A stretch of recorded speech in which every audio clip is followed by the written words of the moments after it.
ಮೇಘದೂತದಲ್ಲಿ ಮೋಡವನ್ನು ಮಾತನಾಡಿಸುವಾಗ ಈ ಒಳಚರ್ಯೆ ಎನ್ನುವುದನ್ನು ನಾವು ಅರ್ಥೈಸಿಕೊಳ್ಳಿಕ್ಕಾಗುವುದಿಲ್ಲ.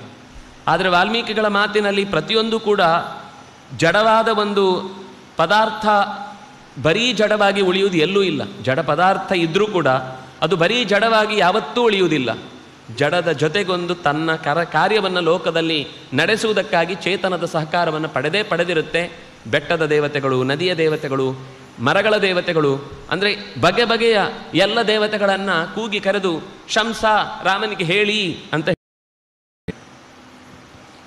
ಅಲ್ಲಿ ಅವನು ಅದನ್ನು ಪೇಲವವಾಗಿ ಕಾಳಿದಾಸ ಮಾತನಾಡ್ತಾ ಕಾಮಾರ್ಥ ಹಿ ಪ್ರಕೃತಿಕಪಣಾಶ್ಚೇತನಾಶ್ಚೇತನೇಶು, ತಲೆ ಕೆಟ್ಟವರಿಗೆ ಆ ಹೊತ್ತಿನಲ್ಲಿ ನಾನು ಈ ಕಂಬದ ಹತ್ರ ಮಾತಾಡ್ತಾ ಇದ್ದೇನೋ, ಗೋಡೆ ಹತ್ರ ಮಾತಾಡ್ತಾ ಇದ್ದೇನೋ, ಕಲ್ಗುಂಡಿನ ಹತ್ರ ಮಾತಾಡ್ತಾ ಇದ್ದೇನೋ ಅಂತ ಗೊತ್ತಿಲ್ಲದೆ ಯಾರತ್ರ ಬೇಕಾದರೂ ಸಂದೇಶವನ್ನು ಕೊಟ್ಟು ಕಳುಹಿಸಿ ಯಾರು, ಹಾಗಾಗಿ ಹೀಗೆ ಮೋಡದ ಹತ್ರ ಮಾತಾಡಿ ತನ್ನ ಪ್ರಿಯೆಗೆ ಅಲಕೆಯ ತನಕ ಹೋಗು ನೀನು ಅಂತ ದಾರಿಯುದ್ದಕ್ಕೂ ಮಾರ್ಗದರ್ಶನವನ್ನು ಮಾಡಿ ಕಳುಹಿಸಿಕೊಟ್ಟು ತನ್ನ ಸಂದೇಶವನ್ನು ಕೊಡ್ತಾ ಇದ್ದಾನೆ ಅಂತ ಸಮರ್ಥಿಸ್ತಾರೆ.